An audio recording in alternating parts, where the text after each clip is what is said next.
With hadith number 25 today, and that hadith is as follows.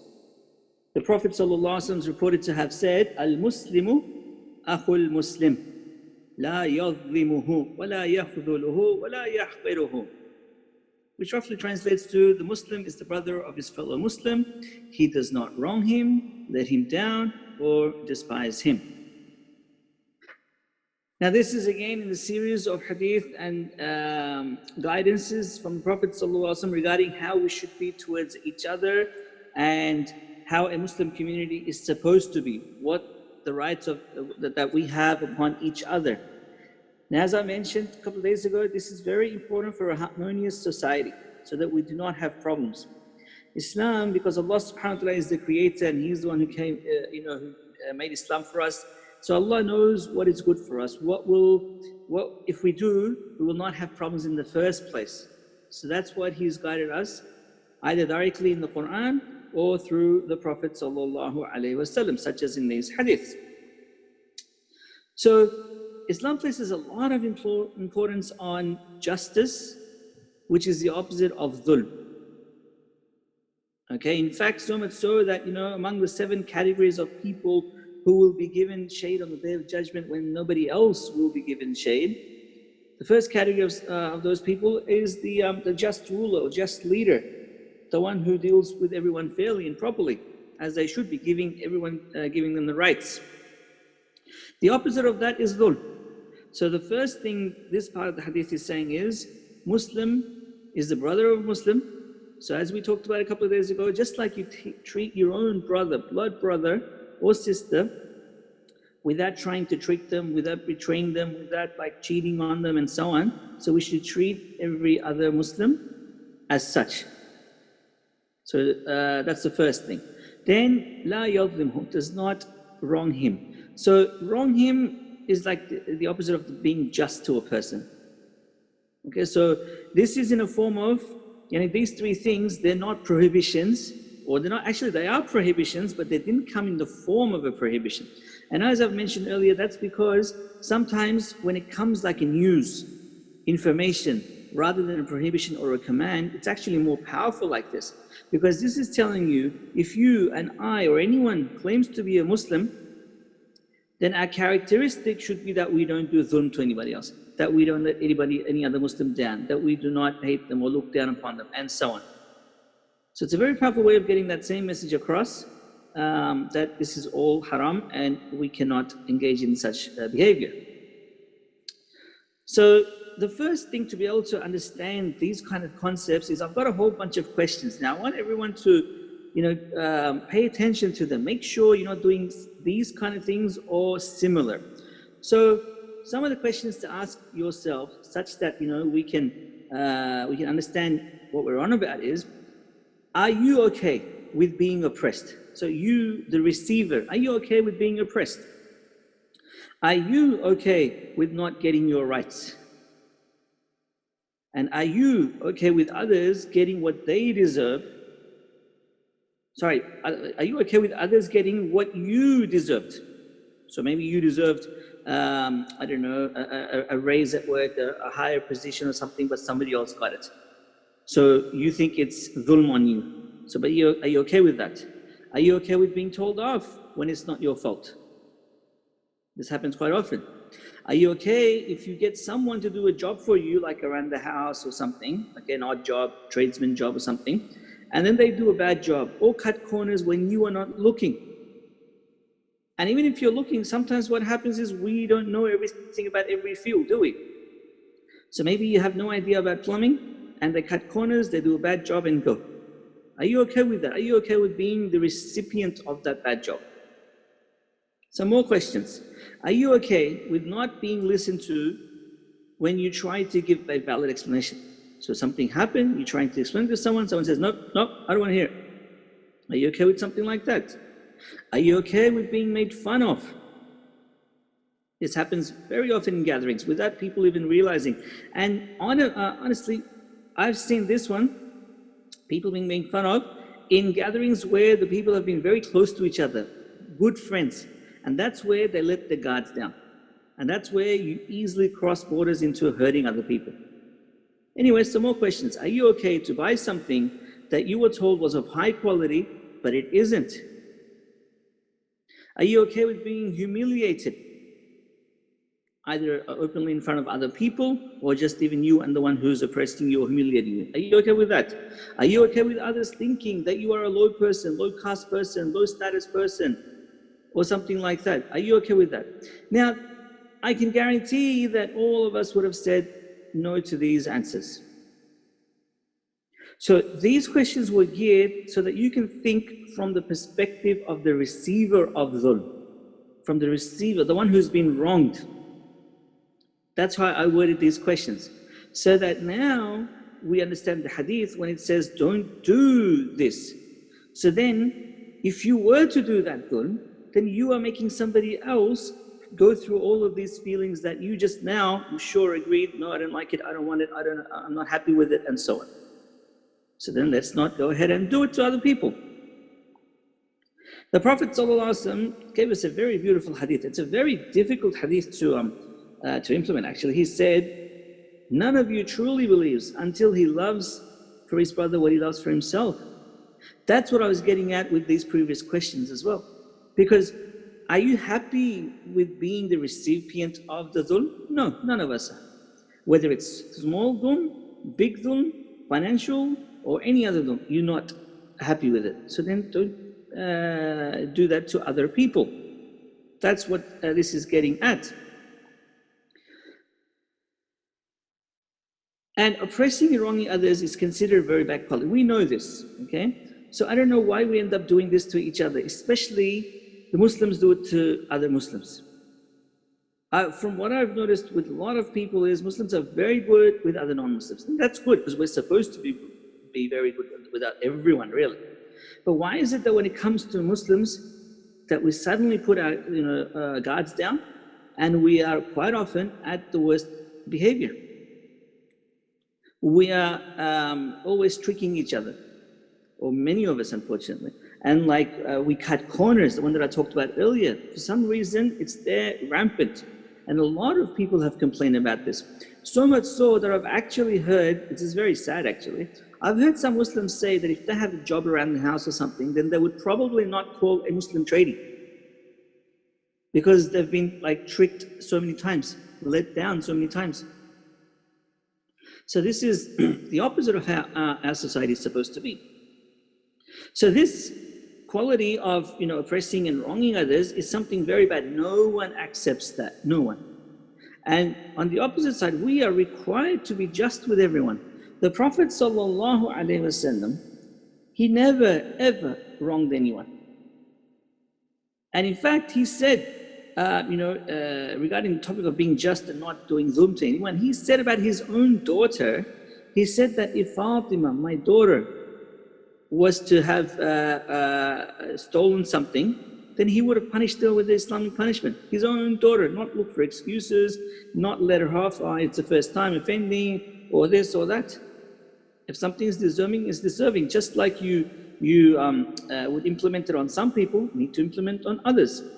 And the Prophet ﷺ also informed us in a very clear hadith that some of the people of the past or nations of the past were destroyed for being unjust. Now, what did they used to do? They did the opposite of what the Prophet ﷺ used to do and advise.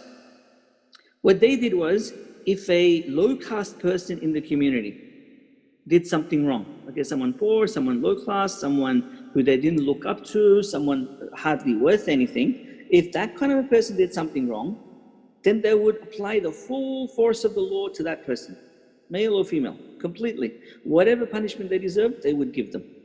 Probably even more than what they deserved, actually. But what they did wrong further was that if a noble person among the society did something wrong, they would leave that person, because they're the son of this person, or the daughter of this person, or the brother of that person, or the sister of this person, or the daughter, and so on. This is what the Prophet ﷺ informed us, that's what they used to do. And because of that, they were actually destroyed. Justice is a very important quality in Islam. And dhulm is absolutely horrible. Then the Prophet ﷺ goes on to mention another thing in the hadith, which is do not let down another Muslim.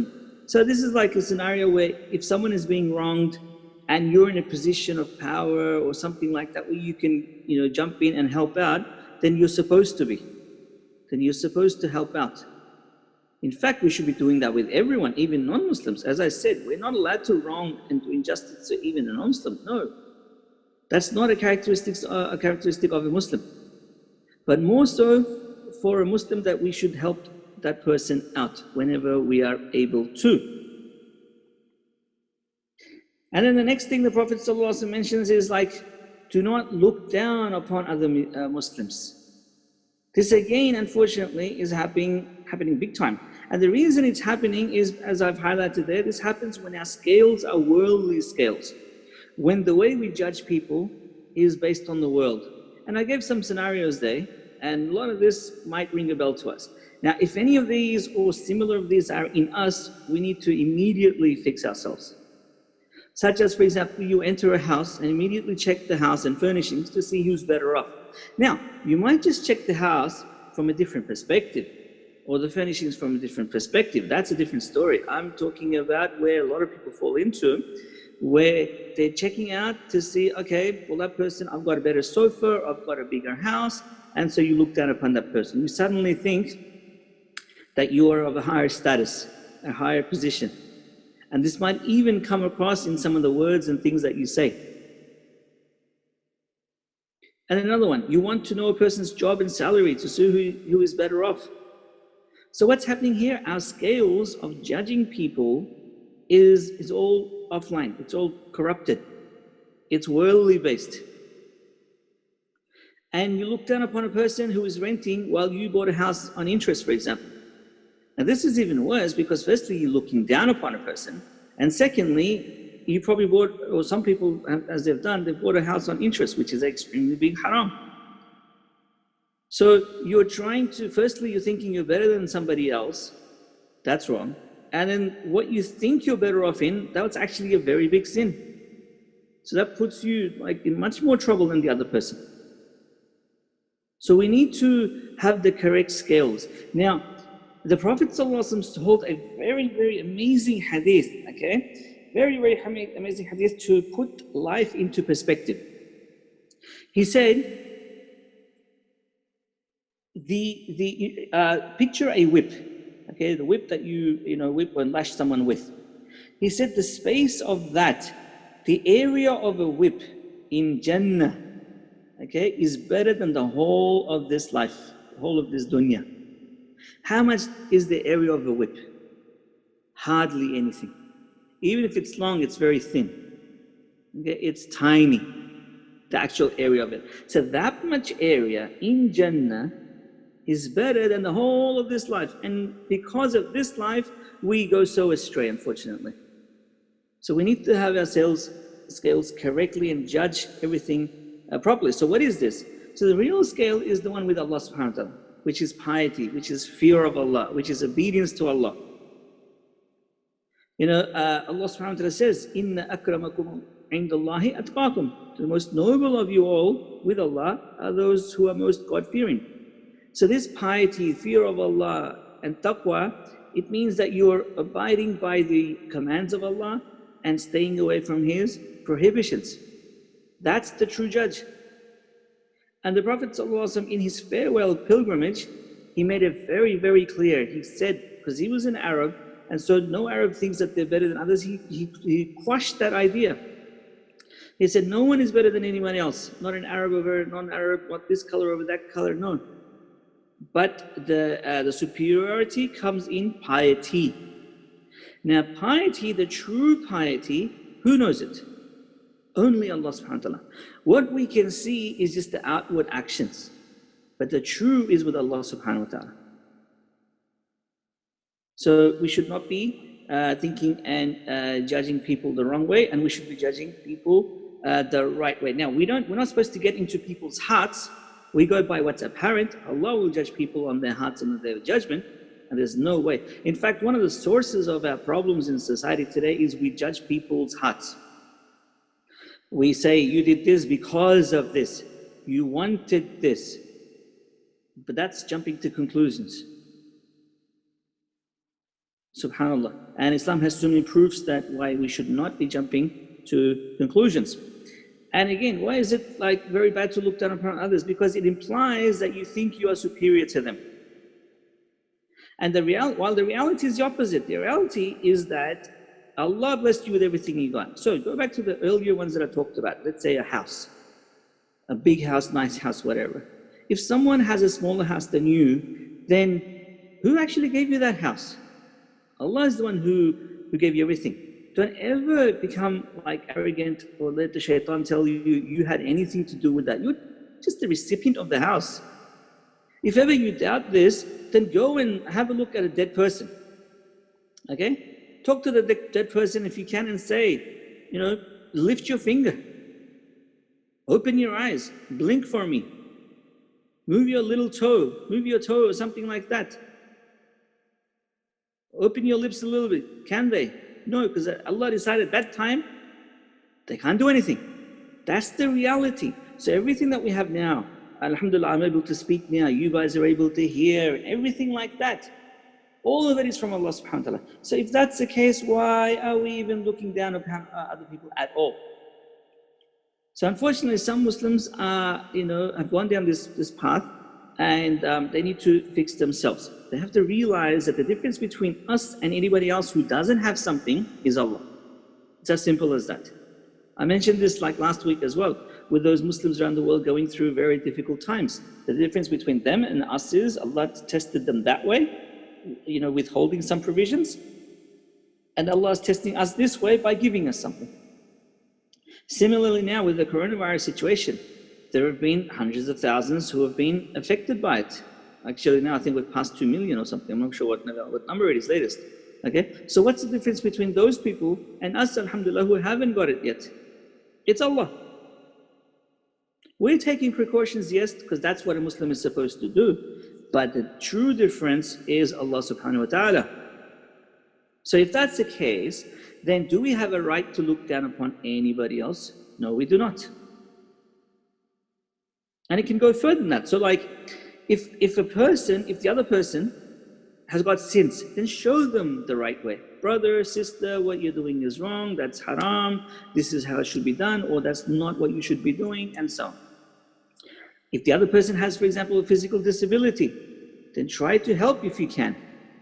Don't think, I'm great and that person only has one leg, or they've got very bad eyesight or whatever. No, thank Allah subhanahu wa ta'ala and help if you can. But never think that you are better than them. You can think that Allah has blessed me with this, which He hasn't blessed them with that, that's fine. So like if there's a person who can't see, so then you're allowed to praise Allah subhanahu wa ta'ala, thank Allah subhanahu wa ta'ala that, Ya Allah, you gave me eyesight, which you haven't given this person, so I thank you for that. And then utilize that eyesight in his or for his obedience. And then what we should be doing is showing gratitude for everything. Why should we do that? Because as we've covered before, two reasons: to preserve the current blessings and to be blessed with more blessings. Allah subhanahu wa ta'ala said, لَإِن شَكَرْتُمْ لَأَزِيدَنَّكُمْ. If you thank and if you show gratitude, Allah will increase us. It's as simple as that. And that's what we need to be doing constantly for every single blessing. And actually, because there are blessings like probably thousands and thousands, we can't even count them. So don't be too arrogant and ask Allah, oh Allah, help me to thank you for your blessings. Because we actually need help from Allah to thank Him, believe it or not. He's got to show us the way, He's got to help us out, and so on. All right, hadith number 26. In this hadith, the Prophet ﷺ is saying, very interesting hadith actually, he's saying, support your brother whether he's a wrongdoer or is being wronged. So a man, and one of the companions said, O Messenger of Allah, I will support him if he is being wronged, but if he is wronging others, how can I support him? So the Prophet ﷺ said, by stopping him or preventing him from wrongdoing, that is supporting him. So we might immediately think, the way, like it's an interesting way the Prophet ﷺ introduced the hadith. And again, it's on the topic of dhulm, it's on the topic of wronging and oppressing people, which is the opposite of what we should be doing. But here the Prophet ﷺ is telling us, help out both parties, the doer and the receiver. So how do you help out both of them? The Prophet ﷺ, he has mentioned that to us. So what we should be doing when we have the ability is like someone being told off unjustly. So then jump in and say, no, look, hang on, this is a misunderstanding, the person is innocent of what you're saying, and so on. Or someone being blamed for the fault of others. No, this person didn't do it, that person or somebody else, or I know this person didn't do it, he or she is innocent, and so on. Or when everyone is making fun of someone. Now this, I put this intentionally because like I've seen some gatherings, okay? I've gone to some gatherings where the brothers are very close to each other, very good friends, okay, from probably years or something, and they see each other very often, okay? So in these gatherings, what happens? They let their guards down because they know the people, they think that's it. We're at a level where we can do whatever we can to each other. So they start making fun of each other in ways that I, as the outsider, because I hardly see them and I'm not on that terms with them, I can see that they're clearly making fun of the person. And I can see and I can read the face of the one who's being made fun of or who's being pressured into things that he or she doesn't want to. I can see that on the face. But the others can't because they've let the guards down. And this is a horrible situation because then you're actually hurting people who you think are close to you, who you think you're very good friends with. But you're hurting them in ways that you don't even realize. But a third party, a third independent outsider person can see, and I have witnessed this many times, people being made fun of or pressured into things that they don't want, and so on. So one of the, I'll give you an example of something that happens quite often. Let's say someone is blessed with a blessing, whatever blessing, okay? A new job or a raise or higher position, new car, whatever. So then all the people start to pressure that person, give us like a dinner or something. Now this, as a joke initially, as an initial one, maybe you could say is fine. But I've seen situations where this has gone to an extremely uncomfortable level. And unfortunately, the people pressuring could not see it. But I, as the outsider, I just couldn't witness that situation. It was like, and then I told people later on, some of the people, that what you guys were doing, that sort of thing is not correct. You're pressuring. You don't know the other person's situation. You've hinted at once, fine. Then the person, let them decide. If they can, they'll give it. If they can't, then they won't. But you pressuring them, they might have to go and take steps that they might regret later on. They might have to take on a financial burden to be able to meet the joke that you're playing on them, and so on. So please be very careful how you behave with each other. So we should be stepping in and helping the one who's being oppressed. Like, you might not be able to do it directly. Sometimes what helps is to change the topic. So I've done this a couple of times. When this sort of thing happens, you try to steer the conversation into a different direction. So then you're helping the one get out of a difficult situation that they are in. Now the Prophet ﷺ also told us to help the oppressor. An interesting one, but not in oppressing, but in stopping. So if when you stop a Muslim from oppressing and wrongdoing, you have actually given him or her a victory and helped them. You've helped them in this life and you've helped them in the hereafter. You've helped them in this life because nobody likes an oppressor. So if they were to keep going in that sort of oppressing, then no one's going to like them. Already some people may not like them. They might increase in their hatred towards them. So all of these evils, you have stopped it for this life. And in the hereafter, because the person may realize their mistake and repent and seek forgiveness from the people, he or she has wronged. So you've helped them in both lives.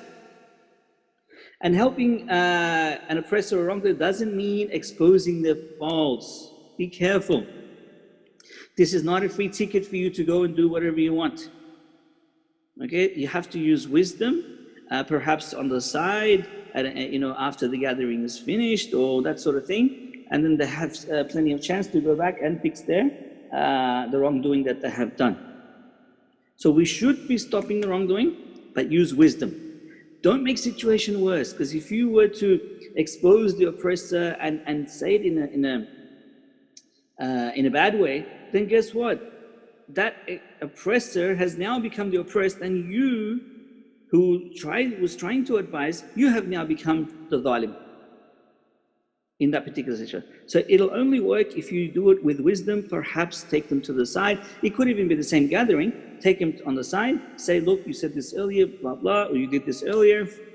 It was not right, you should do this. I saw this on their face, or etc., etc. And so the situation can be fixed either then or afterwards. You can tell them and they can go back and fix the situation. Now, we all have faults. So if any one of us thinks that we don't, then that might be a bit too arrogant of us, okay? We all have faults. So the successful ones are who realize this, look for the faults and try to fix them. And as some of the scholars of the past said, is like, the good person is the one who is busy with their own faults, and that busyness keeps them preoccupied from looking at the faults of others. That's very important. Because today we have, unfortunately, some people it's as if the Prophet ﷺ gave them a special mission. Go find faults of others. It's not like that.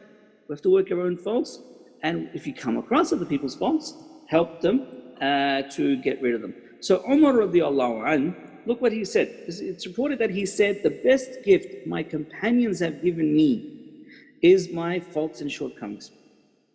Meaning the people identified those for him and gave it to him or told him, and he called it a gift.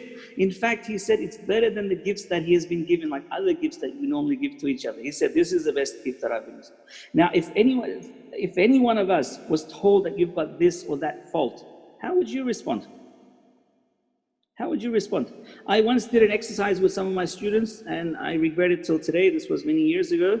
But I thought this sort of thing I could implement it with some of my students, so I tried. And it backfired because some of the people were not ready to be told what was wrong with them. So we need to work on this. I know it's very difficult. It's very difficult.